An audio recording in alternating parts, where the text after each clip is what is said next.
Okay, we're good. Okay. Hola, ¿qué tal? ¿Cómo están? Bueno, antes de empezar la conversación, yo quería hablarle a las personas que están viendo este video. Mi nombre es Rodolfo Pozo. Yo estoy a cargo de lo que es blockchain aquí en WeShare Perú. WeShare es una comunidad global que une personas, instituciones públicas y empresas con el fin de fomentar las economías colaborativas. Como la parte de blockchain aquí en WeShare, nuestro objetivo es que más personas sepan sobre lo que es blockchain, sepan sus beneficios, que pueden variar desde las instituciones financieras hasta las instituciones públicas de salud, y además sepan y estén conscientes de las limitantes que tiene blockchain. Porque muchas veces se dice que el blockchain es la panacea, es decir, que nos va a solucionar la vida a todos. Pero en realidad, el blockchain, como cualquier tecnología, no va a solucionar todo. Creo que cualquier persona que tenga dos dedos de frente sabe que el blockchain no puede solucionar todo, ¿no? Entonces, nosotros, como WeShare Perú, hemos tomado la iniciativa de tener conversatorios con personas y organizaciones alrededor del mundo que están más adelantados que nosotros para que nos puedan compartir sus conocimientos y sus experiencias introduciendo el blockchain. Es por ello que ahora tenemos a los chicos de Bitfwd, y la conversación va a cambiar de español a inglés porque ellos son de Australia. So, welcome guys. Now I'm going to introduce you. We have Daniel Barr and Moritz Neto. Say hi, guys. What's up? So Daniel has a PhD in philosophy, and he's the founder of Bitfwd. Moritz, he graduated from Stanford APAC Entrepreneurs. He's a product digital expert, and he's the growth hacker of Bitfwd. So please, guys, let me know if I missed something. That's it. Right. That's it. Yeah. So I actually don't have a PhD, but thanks for that. I dropped out entrepreneur because that's what you do if you want to be a successful entrepreneur. Exactly. And yeah, Moritz has quite a similar story. But yeah, without going so much deep into it, thanks a lot, WeShare Peru, for inviting us to present and share with you a little bit of our learnings and vision from the work that we've been doing in this last couple of years. And shall we start the presentation? Yes. Yes, for sure. Please go ahead. Let me put it one second. You need to share screen first. Okay. Wait. Share screen. Okay, here we go.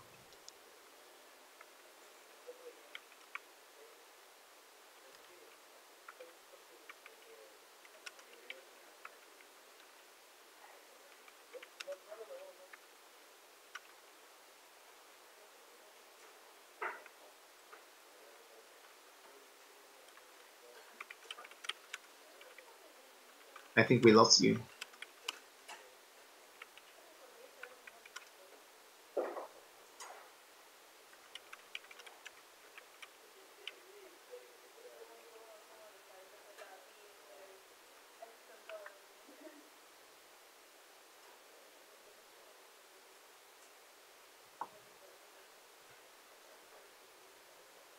Are you there, guys? Yeah. Are you guys listening? Everything just shut it down. Oh yeah. We too. Can I? Yes, All please. right. Yes, Can you start? it's loud and clear here. Yeah? Yeah. All right. Okay. So we're just starting the presentation here, and then we're gonna put it on the screen. Yeah, we need to. Just 1 Awesome. second. Okay. 1 sec. Yeah, you'll be able to edit the video afterwards, right, Isaac? It's a streaming live, but we can. I hope. we can edit later. We can't hear you, Isaac. Oh, Oh, okay. Oh, sure. Give me a minute. We can edit later. It's actually streaming live. I have already But nobody knows. So made don't sure of worry. that. It's pretty anonymous as of now, Like everything, but we can like edit everything. later and leave All right, no worries. whatever is So- not necessary out. All right, good. I'm gonna share the screen, and let's hope it doesn't blow up again. All right, it's working. Got it. Good. Yep. Okay. Are you guys seeing? It's working? Got it. I Yes, can see okay. it. Okay. So yeah, basically, blockchain is a really hot space, and like as you guys know, like WeShare is actually one of the most vibrant communities worldwide, and basically it's becoming something that is as influential as the internet was in the 90s. And for those of us who are in this space, we even think that it's much more influential. There's much bigger potential for disruption. So one of the questions that people always ask is, what does all this mean? Because like there's all these cryptocurrencies and the explosion in the market cap of that, like what is the real value? So the title of our presentation today is, where is the real value of blockchain created? And as I like to see it, it's really all about what it's going to be, not what it is now. So it's all about the millennials of today and the Gen Alpha of tomorrow. Awesome. And Bitfwd has been a grassroots community for this last couple of years here in Sydney, Australia, primarily involved in student and millennial communities, but also we've been serving corporate clients like some of the major banks here in Australia. So yeah, just a little bit about ourselves. First of all, nothing that we're going to say today is an investment advice, because we are not allowed to give investment advice, although it's really, really good time to get into crypto, because just look at the charts and it's really, really booming space. So myself, I'm Daniel. I'm the chairman of Bitfwd, and I come from a background of engineering in the semiconductor industry and banking and finance, originally coming from Israel and China, but Australia is just too good, so that's why I'm here now. And Moritz, Neto? Yeah, I'm the growth hacker at Bitfwd. My background is mechanical engineering, but as Daniel said, to be a good entrepreneur, you have to drop out of something. So I've dropped out basically of all my academic life and jumped full head into crypto. And now we're literally building what we believe is the future.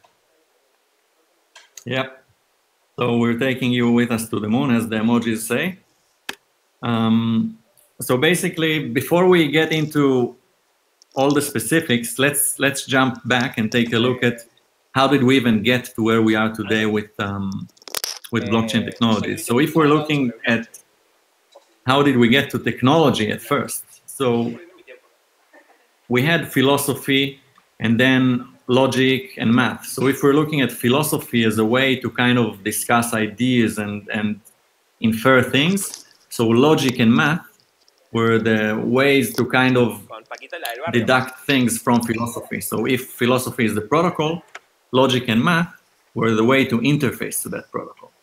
Now, as technologists, we're looking at how do we build on that a technology stack. So if we're taking math and logic as this protocol, now jumping many centuries forward, we had task-specific computers. So basically, we had computing machines that were able to calculate different arithmetic problems, and by that basically execute mathematical and logical operations and give us results. So this was the introduction of task-specific computers, and what you can see here in the picture is one of the first computers ever built back in the lab in England during the First or Second World War. And it's a huge machine with a lot of moving parts, and eventually it's kind of limited also in what it can do. But it was a very, very advanced thing for the time being. Now, if we continue building that stack. So there was this brilliant man in the Second World War, Alan Turing, that came up with this concept that is completely groundbreaking. He was thinking, how do we run any general purpose code? How we actually execute instead of just task-specific computing, how do we execute general purpose computing? So he basically came with the invention of the Turing machine. And this is basically what allowed us to interface to computing, but as a general purpose. Now, this is quite a fundamental thing to understand. So let's take a quick look of a video.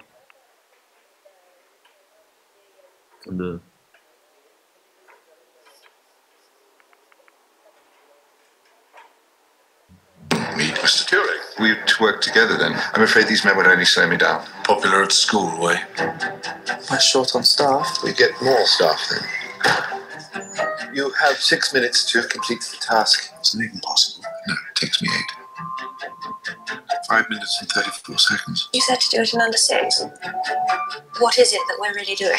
We're going to break an unbreakable Nazi code and win the war. You know, to pull off this irascible genius routine, one actually has to be a genius.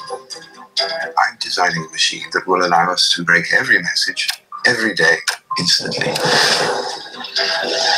You're going to need all the help you can get, and they are not going to help you if they do not like you. Have you decrypted a single German message? You will never understand the importance of what I am creating here. Our patience has expired. No! Okay, so not to see the full trailer, but it's a very recommended movie if you want to see The Imitation Game. It's a little bit about the life of Alan Turing in the context of computing. The main two takeaway messages that that I want to share with you guys is that, one, the importance of what Alan Turing built is that this machine is general purpose. So it can execute any general purpose computing. And second, because it's general purpose, it can basically, you don't even know what is the potential, what is the implications of having this kind of general purpose machine. Now, after Turing built this machine, in order to scale electronics, we had to build solid state transistors instead of having just all those huge machines that are with a lot of moving parts and not really something that can build general purpose small scale computer that is very ubiquitous. After that, we had high level programming languages. So people can actually interface to computing, writing code without even being scientists and stuff. They would just be able to write code. And then we had operating systems. So we all know already about the operating systems that we have today, and the same goes with the mobile operating systems. Now, this is all just a brief background to why did we even get to computing. And then we came, we can zoom in a little bit to the last 3 decades with the introduction of the internet. So the first internet, these videos I will not share with you, but the first internet from the early days was chat rooms and all kind of other videos that were kind of becoming very popular. So as some people say, the internet is built for cats and porno. So one of the first live stream mass live stream videos was the leak of Pamela Anderson and Tommy Lee. And the reason we're showing it is that this is actually showing that at the time people didn't even know what's the value of the internet. It was just about chat rooms and some crazy videos and stuff, right? But then if we're looking at what it actually was, it was very emerging, free and connected network between people on the internet, but there wasn't any commercial kind of structure to that. So then came the 2000s. After the emerging and free and unstructured 2000s, came efficient companies like Google and Facebook and WeChat in China, Alibaba. And basically, instead of interacting directly between people on the network, we were interacting through intermediaries. So when we are now talking through this Hangout, we're actually talking with Google between us, right?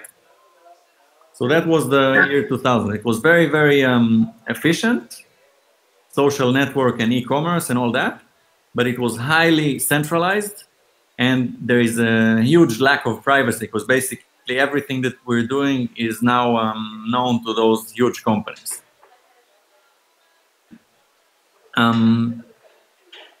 With the global financial crisis came about this paper by Satoshi Nakamoto that introduced something that is very much a hybrid between torrent file sharing, peer-to-peer file sharing, and PKI technology, public key infrastructure.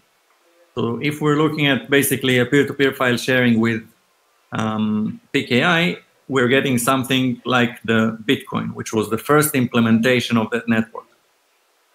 So this is basically a proof of concept for a transaction network that is supported by the fact that everyone is already onboarded to a very efficient social and e-commerce network. Now, Bitcoin kind of validated the idea that we can transact those cryptographic currencies between us. But besides just this transaction of currency, what can we actually do with that, right? Like, what can we actually do with Bitcoin? I mean, awesome. We all have Bitcoins and we understand that one Bitcoin is worth a lot, but actually it's kind of speculative and there isn't a lot of use for much more than just transacting those tokens. However, then, if you remember, we just showed Turing a short while ago. I'll show a quick video of what's possible to do in Turing complete environment. How will the internet work in the future? It will use Ethereum. Ethereum is a planetary scale computer powered by blockchain technology. Applications built on Ethereum run exactly as programmed, without any possibility of downtime, censorship, or third-party interference. Ethereum is the secure backbone for everything from e-commerce to the Internet of Things, enabling transparent governance for communities and businesses while keeping user communication secure. Mix, the Ethereum IDE, makes it easy to develop, debug, and deploy your applications, while building UIs is done using your existing web development skills, tools, and favorite frameworks. Ethereum handles user authentication and secure payments for you, as well as messaging and even decentralized storage. And there's no need to sign up or pay for servers to host your applications, as Ethereum is the world's first zero infrastructure platform, allowing your users to regain control over the management of their own funds and personal data. Join the many already developing on Ethereum. So yeah, just to kind of wrap up what we've seen here. So as we discussed Alan Turing before, essentially Ethereum's proposal, and there are a few other networks right now that are doing the same thing in different implementation, is instead of taking only Bitcoin that can transact tokens, why not have a full Turing complete environment that is implemented on a peer-to-peer network? So basically, we can run a code that executes any general purpose computing rather than just exchange of tokens. So then comes the question, so what's the killer app? But that's actually a wrong question, because just like with the computer, Alan Turing did not even know what's possible to have, like what's possible to do. Alan Turing could not predict that we will have today mobile phones that are actually really powerful computers in every person's pocket, right? So to that, the answer is have some imagination, bro, which is a quote from a very good friend of ours. And this imagination leads us to the next step, and where the actual value of blockchain is created. And I'll give Moritz Neto the stage. All right, guys. So basically what we're going to do from here is talk about some user cases, like where actually the blockchain is taking action, where actually like people are interacting with that, and what are the user cases that right now have been the killer user cases, the one that like everybody's kind of talking about. So the first user case that we're going to talk about is CryptoPunks. If you want to think about CryptoPunks, they were literally collectibles. They were like these avatars, these little characters. They basically, you could buy them with Ethereum, and they had some really special features. The first special feature was that they are unique. What does it mean? It means that they are attached to the code in a sense that like there's just 10,000 CryptoPunks available, and they are all unique. There will never be made more CryptoPunks and anything like that. So if you want to think like what's special about that, literally this is like a sticker album on steroids. This is like, oh, we understand what a sticker album is. Like, you want to have characters, you want to have stickers, but as soon as you attach a monetary value to each one of the stickers, it becomes much more powerful. Some of these CryptoPunks, they were sold for more than like, it's around $5,000. Some of them were now being offered more than $10,000. We have a friend of ours who literally these CryptoPunks, and they became somehow his character on the crypto world. So this is a really important concept to have in mind. Is like somehow these CryptoPunks, like this concept of having stickers attached to the blockchain and everything, the identity of people in the crypto world. So, but these were really simple. They were extremely simple. Literally, everything you could do with that is buy, sell, but there's no interaction on a broader case. So that leads us to a similar thing. This actually was made by some friend of ours. It's exactly the same concept. Like, the idea is you have like crypto cats. You can buy and hold these cats. There was actually a fight for this one here, and this becomes even more. It shows how people can be attached to these little stickers that somehow represent what they are into the crypto world. As the CryptoPunks, they're unique, they're collectible, and now these guys are these cats. They're I'm showing to you guys. They were for free. Now the guys just launched a new version of new cats. They like, you have to pay a little bit to get it, but they're really, really cool. And it's the same thing. They're all collectibles. They're all unique. But this is just the first user case. So like, so is blockchain just a sticker album? No, there's much more complex things than that. So this is basically the evolution of the CryptoPunks, the crypto cats. These are the crypto kitties. These little guys here, they've been up for around a month, and there's been more than $16 million in transactions trading these cats. So what exactly are these cats? What are they more special than the CryptoPunks or anything like that? Well, first thing, they have all the characters that the CryptoPunks have. They're collectible. They are like a sticker album on steroids. They're unique, but they have some things that are even more special. First thing is that they use some kind of technology that is new even for the Ethereum world. It means that these tokens is not like Bitcoin, where like if you give me a Bitcoin or if Daniel gives me a Bitcoin, I don't care which Bitcoin it is. Like, it's just one. I just want more Bitcoins. These guys are what we call non-fungible. It means that if you give me a token that represents one cat and someone else gives me a token, even the technology is the same, these tokens have different value, so they're non-fungible. Another really, really, really special feature that these guys have is that with the code of each one of these guys, it's a genetic code. What does it mean? It means that we can breed them cats. And these new cats will carry the coding characteristics that the fathers have. And then you can sell the new cats, you can sell the babies, and you can also trade the fathers in itself. Some of these guys of the first generation, they have been sold for more than $100,000. Literally 100,000. And why? Why? Like, what's the special value about it? It's literally like, if you think about like the old days, they are Tamagotchi. Like, on the Tamagotchi, you can make your little monsters sleep and eat. On this, you can make them have sex and sell the babies. That's much more powerful and like make money than just like sleep and see. All right. So this is like it was a really powerful user case.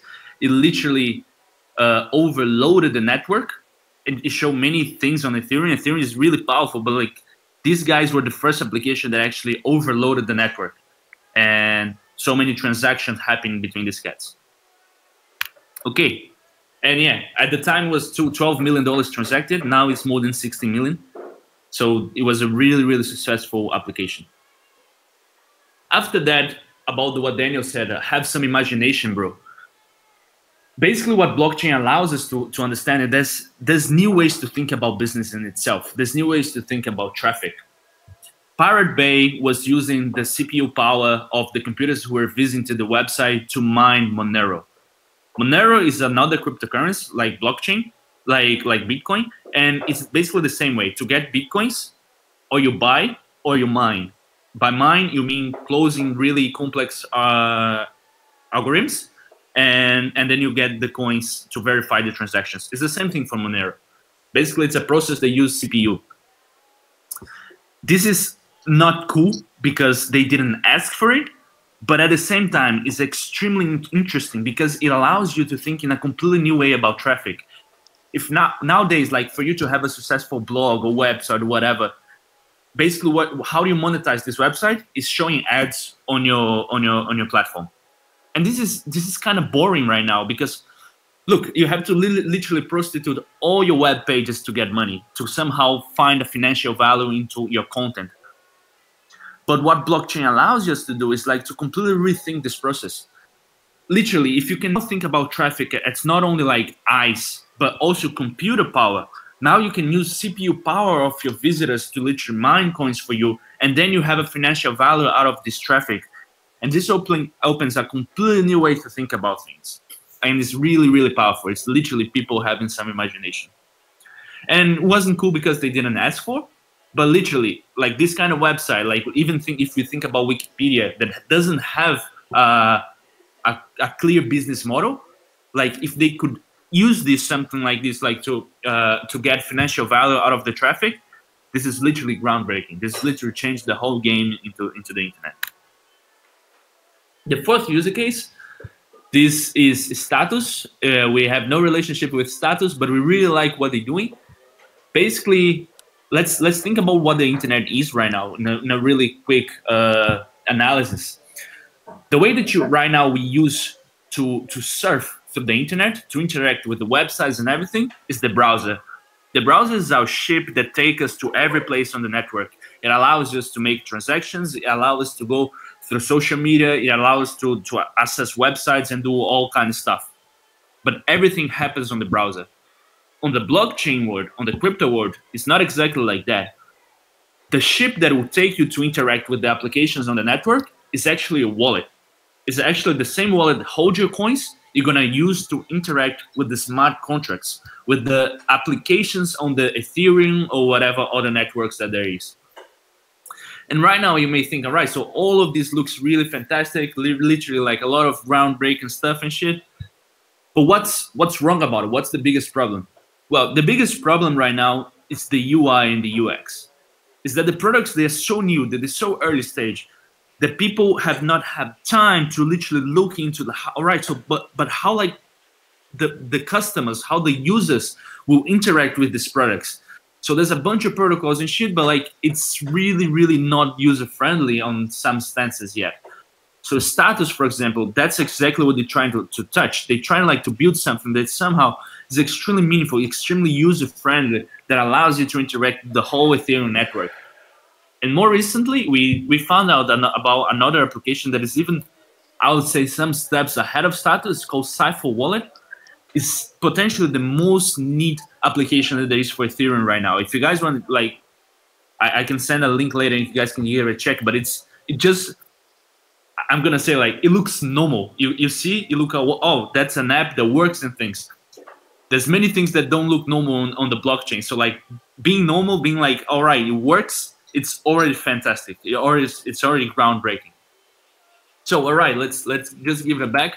So we're thinking about like all these user cases on the blockchain. So we have CryptoPunks that somehow represent avatar, represent your personality into the blockchain.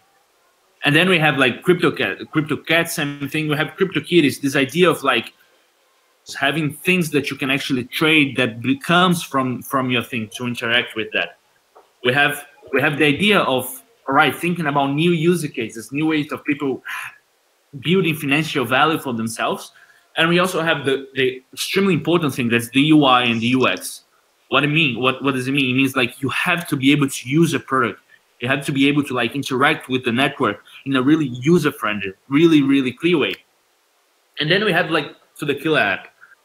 Well, the killer app, what we think right now is what's coming next. Is what like what is a digital identity cross blockchain? Basically, what we believe is that the killer app is the one who can not only interact with Ethereum, not only interact with Bitcoin, but interact with all the chains across the network. Everything that can give you value. Also, it thinks in a different way. It gives you rewards. Somehow the killer app, have to give you reward for interact with the network. And also the most killer thing, somehow this next app has to have social features. It has to touch the same strings in people's mind that, like, say Facebook, let's say WhatsApp, let's say all these social networks gives you. And we know about Tanzoro, that it brings all this value, like building a cross-platform digital identity, where you build avatars, where you build like your marketplace with items, and literally transforms the crypto world into a crypto game. It transformed the real life in a financial crypto game. And that was us. Now, you guys, if you have any specific questions, this is our links for contact. And thank you very much. Thank you very much. Awesome. Thank you for your presentation. I would have some couple questions about your presentation and the technology behind everything we've talked about, which is blockchain. So, according to you, how would you define blockchain technology? How you define? Yeah. It's a peer-to-peer network where everybody that interacts with the blockchain is somehow a node into the whole network. So if right now we rely, let's say, on a centralized service like Amazon to hold all your servers, on the blockchain, you don't rely on this network anymore. You rely on all the people on the network. And this kind of, let's say, network where it's peer-to-peer, it has some intrinsic features. What does it mean? It means that, like, by relying on the nodes on the network, it became somehow transparent, because the network in itself can be seen by everyone, because everyone is contributing to the network. So basically, we kind of intentionally didn't go deep into the tech here, but like, if you just want to summarize it, simply put, you have this decentralized network of nodes. Some of them can be miners, some of them could be just a full node that is running so that they can validate transactions. And basically, those nodes, they share this shared ledger. Everyone shares the same ledger. So this ledger is exactly like your banking ledger, except everyone has the same one. So there's only one ledger that once every given amount of time, you have a number of transactions. So Daniel sent Rodolfo a Bitcoin, or Neto sent Isaac a Bitcoin, or whatever. So those transactions are recorded, and then they're packed into blocks. And then there are those special nodes on the network that are called miners. They are basically competing to solve the proof of work problem. This is talking about Bitcoin network, but just for simplification. They're competing to solve the proof of work problem that is associated with this particular block.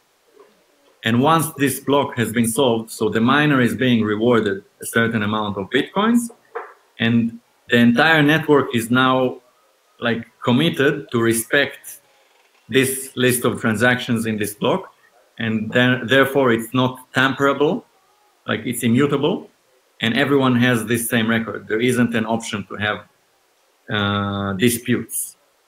right? Awesome. This is kind of like a short, brief version of what the Bitcoin blockchain network is. So a chain that is transparent and is immutable by the features that everybody's there.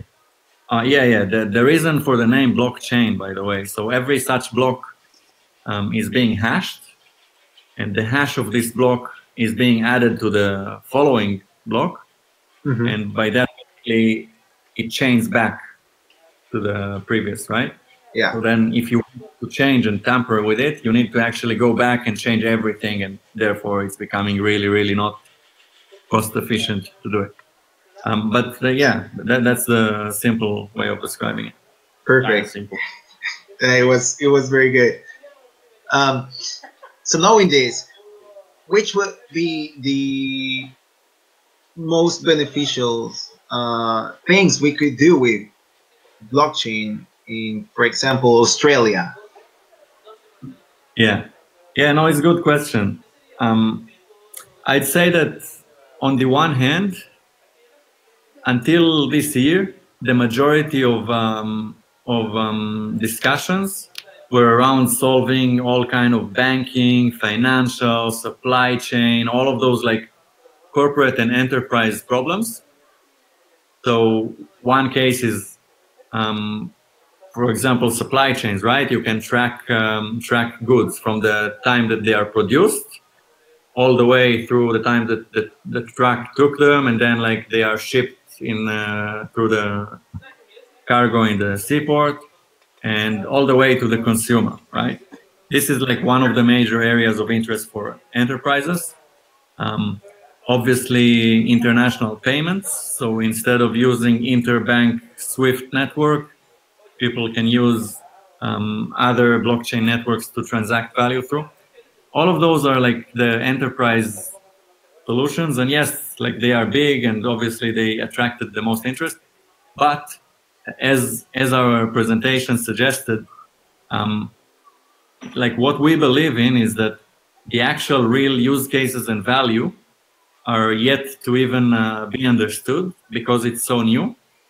And then the CryptoKitties, for example, that Neto covered, while it's looking like a naive, fun game, it actually illustrates a very, very powerful concept, because basically you're having tokenized goods. So you're digitizing and tokenizing ownership. And then you're using the blockchain to manage the transfer of ownerships, or in the case of the CryptoKitties, any genetic attributes. So if you're talking about, say, look at a scenario like real estate, right? Like you own a house, or you rent a house, or you just get access for this house for a weekend because you're taking it on Airbnb, right? So all those things are capable, like with blockchain, you are capable of tokenizing them and managing the transfer of ownership or the access rights to it.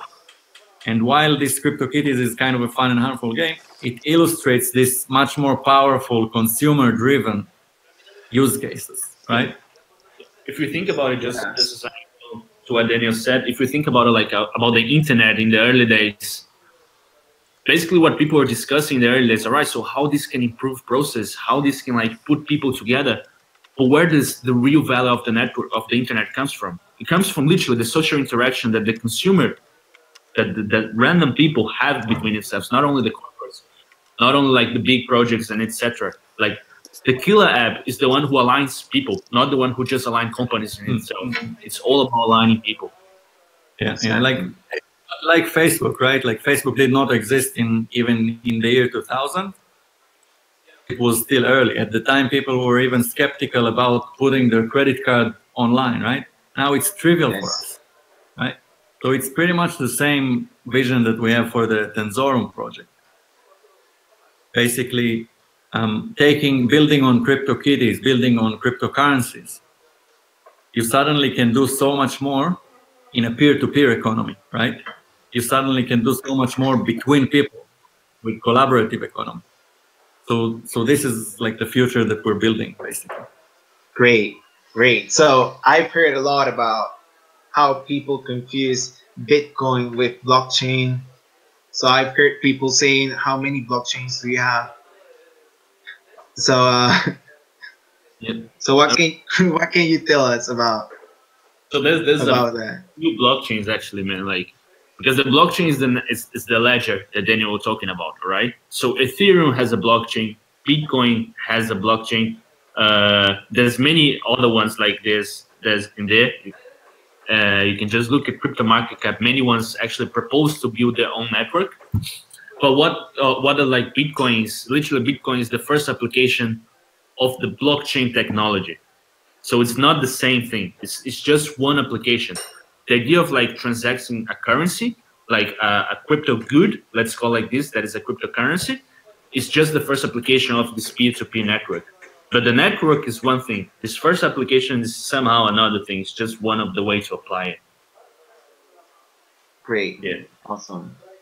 So, can you talk about Bitfwd? And we would like to know your experiences introducing the concepts of blockchain technology in a country, because we're looking to do that. Yep. So we would love to hear your experiences. Yeah.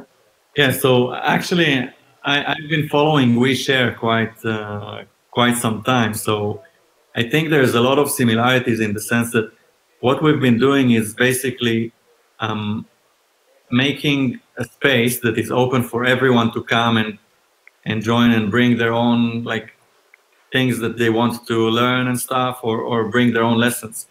And what we've been doing is basically in this last couple of years, we've been having a lot of workshops and sessions and meetups where either we would go through a particular kind of area that we want to cover, like how to manage private keys, how to manage security in the blockchain context, what kind of digital identity technologies are out there, what kind of projects for cryptocurrency trading are out there.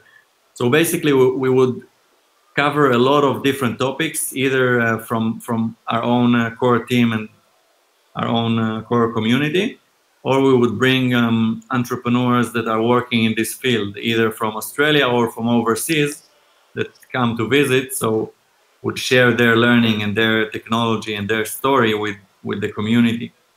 So this was what we've been doing in the community space. So it was very much kind of allowing for ideas to be shared, to be distributed, and kind of making sure that it's free, it's available for everyone to come in. It's not an exclusive and expensive kind of program or anything like that. And that we bring all the learnings that we have from working with corporates and working with cutting edge technologies that people are now developing, and we bring all those learning back and share it with this community.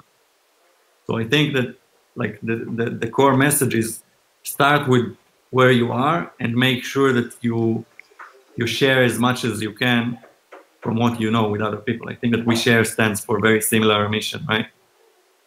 Oh yes, yes, for sure. And I heard about you doing blockathons. Can you talk a little bit more about it? Yeah, sure. Yeah, right. So Blockathon was the biggest blockchain hackathon in Australia. Basically, our idea was like to literally unify all the communities that were developing blockchain on a weekend competition in order to literally win the Blockathon and like be even enhance this community, make it even bigger. So it was really, really fantastic. Basically, it was a competition, 3 days competition. We had mentors from all over the world, literally all over the world. We have people from China, from Fiji, from New Zealand coming here like to this hackathon to be with us and kind of meet the community. And we had also community leaders from all Australia and people coming from all Australia to join us into this event. So the idea is like, we didn't want any kind of like agenda for the hackathon. The idea is literally people were working in many communities and many projects and many ideas. So all we wanted to do literally is to build a platform, allow people to come here, like to meet each other, to meet the community, to become part of this entity, and literally show the projects and work on the projects and get feedback from other people and then present in the competition. And that was really cool. That was like a really, really good vibe. I've been in like literally tens of hackathons, tens of this kind of competition, and this was from far the best like vibe that ever been into it. So it's really good, really good. Awesome. So, which do you think it would be the next step for Bitfwd? What else can you do in order to introduce blockchain faster into Australia? Yeah, so it's more than just Australia. Actually, like we do things in entrepreneurship, it's always an experiment, and you always learn and make it better next time, right? Oh yeah. So for us, Bitfwd is an ever growing experiment. Basically, this year or next year, 2018, we're going to collaborate with quite a few international communities. We're going to be probably in China, in Southeast Asia, other places, potentially New Zealand, Europe, maybe Latin America. So like Neto is actually originally from Brazil. So we might as well find the opportunity to collaborate with communities over there. So one of the things is basically to make blockchain technologies more accessible to everyone all over the world. So we'll be collaborating throughout the year. Like we have sponsors that are interested in basically funding this kind of activities. So this is what we'll be doing with Bitfwd. And other than that, we're also working on actually building tools and technologies that would be useful for any person, that you don't need to become like a super nerd to get access to, right? Yeah, basically that has been somehow a mission. Like Bitfwd is the platform that we always will be creating, because it always like aligns with our ethos of like building blockchain technologies to everyone. And right now we really look into building the technology in itself and literally building the products that like will allow the everyday Joe to interact with blockchain and get everything that is good about it. That's awesome. That's great. So in order to finish our great conversations, so what could you recommend us in order to start like the best way to introduce the blockchain in here, or the crypto economy actually, because it's all about it. Yeah, no, it's a good question. I think that many people that want to get into this space, they're getting into it mainly for the trading of cryptocurrencies and speculative learning. And it's all right. It's all right. It's maybe like a first step in, and like let people kind of experience what does it mean to manage your tokens and like own them and not actually have a bank account, like you actually have a key. So I would say that anyone who wants to get into this space has to understand how the technology works. And even if you're not a power nerd, gain a little bit of understanding of what does this network look like? What technologies are out there that I can interact with on my normal web browser right now? And for this thing, we're actually also developing tutorials. And what I would recommend you to do is basically get interested people that I'm sure you already have through WeShare, and share with them all of those fundamental things. Like in a way, the discussion that we had today is quite advanced in the sense that we're not even talking so much about the technology. We're already mainly talking about the mindset and the applications. Oh, yes. But I think that to actually introduce this technology, like to actually introduce the crypto economy, if you wish, you need to introduce the technology as well. So you need to give people the tools. Just for example, there is this website called My Ethereum Wallet, right? that basically lets you create your private keys, and basically by that it lets you get on to the Ethereum network without actually running a node even, right? They run the node for you and you just generate key. There are also similar websites for Bitcoin, similar websites for Zcash, and for many other networks. So I think that introducing all of those tools that you don't really need so much resources for, and explaining to people how to use them, walking them through the steps, of how to get your first cryptocurrency and then transact it between people, even if it's something that is really symbolic, just for the sake of understanding what it is. This, in my opinion, is really powerful and can really make it easy for you to kind of introduce ideas. Yeah, and just as an add-on to that, being maybe less practical and more motivational is like, on the crypto world, it's like, think different, like have some imagination. Like there's so many things that can be done. Like, don't be attached to the strings that the whole world has been building right now. There's so many things that can be think different. There's so many things that you can literally build. And this is the moment to think the future. How do you want to, how do you want it to be like? How do you want it to look like? Because every technology can be used to good or to bad. And it will always be like that. It doesn't matter what happens, doesn't matter what technology, it can always be used to good and to bad. So the idea is like, use to good, you know, like build something, build the future that you want to live in. And don't be attached to what people say, well, like, oh, these are just crypto heads and like, it's just a bubble and everything. No, there's much more inside of that. It's like this, it can be much more meaningful. So yeah, build the future that you want to live in. Awesome. So the community is asking some questions through WhatsApp. All right. So okay. They're in Spanish. Let me translate it a little. No, I'll relay them in English if you. Oh, that's cool. Okay, so. Oh, go for it. One of the questions we've got from the community is, taking into account that Peru is one of the biggest producers of cocaine, which means black money, how can we manage to avoid money laundering through blockchain, if there is such a possibility? We have that's the first question. And the second is as follows.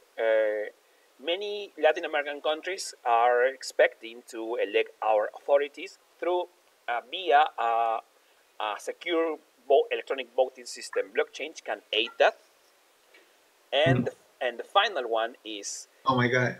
Okay, we work on those two, and I'll relay the last one because it's a little more complicated. Yeah, better.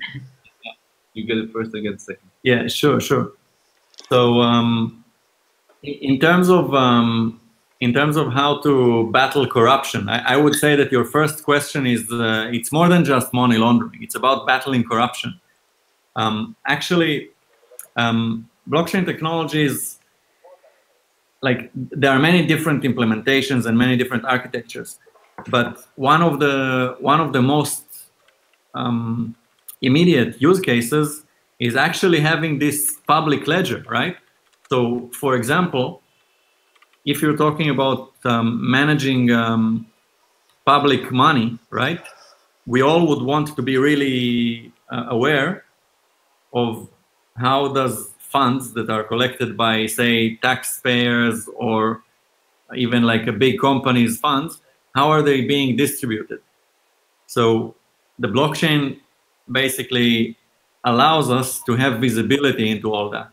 So while, yes, you can use blockchain for bad and to basically do money laundering and whatnot, and of course you can hear that, but that you can also use money, right? Like a lot of cash is being used to that, but people don't speak so much about that, right?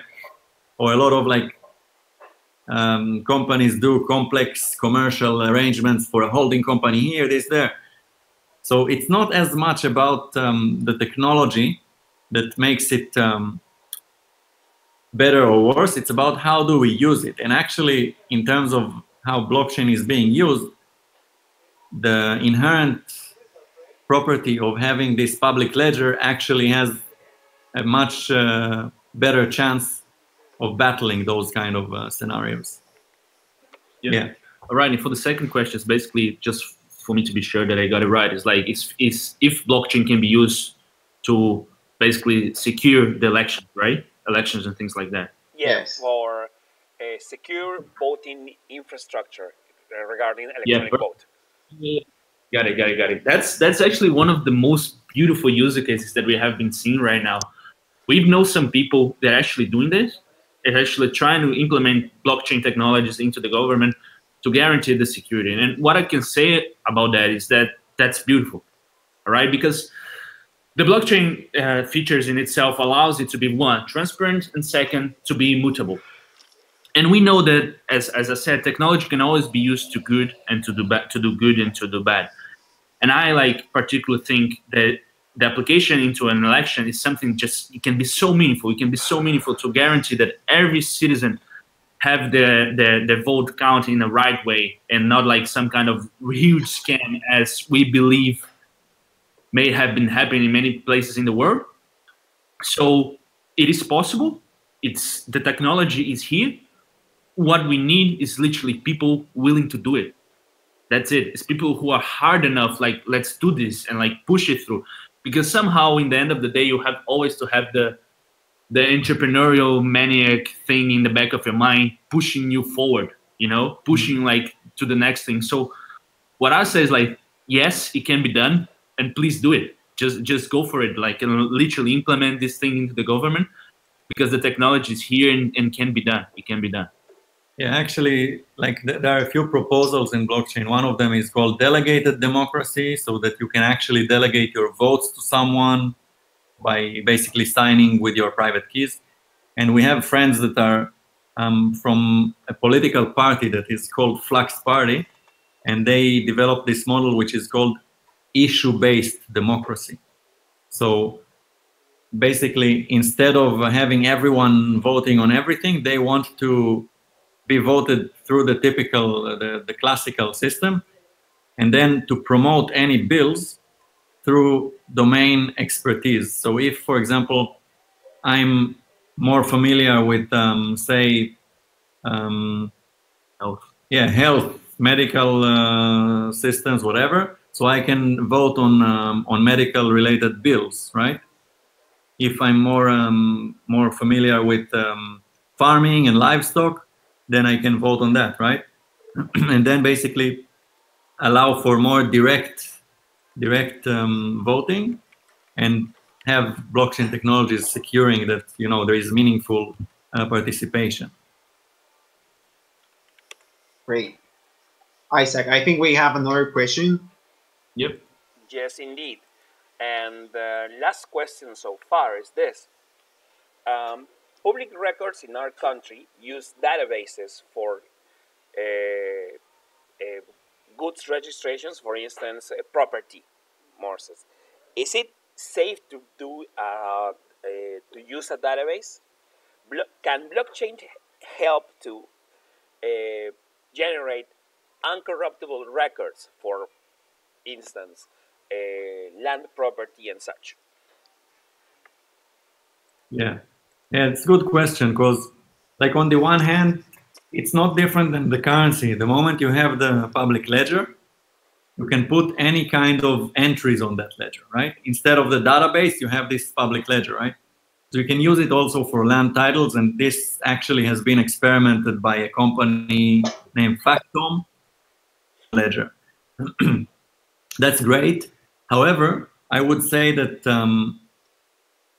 yes, it's kind of a similar use case to CryptoKitties, if you wish, in that sense.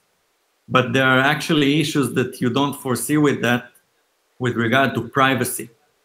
So one of the things that that people are entertaining the discussion around is, does blockchain violate the right to be forgotten?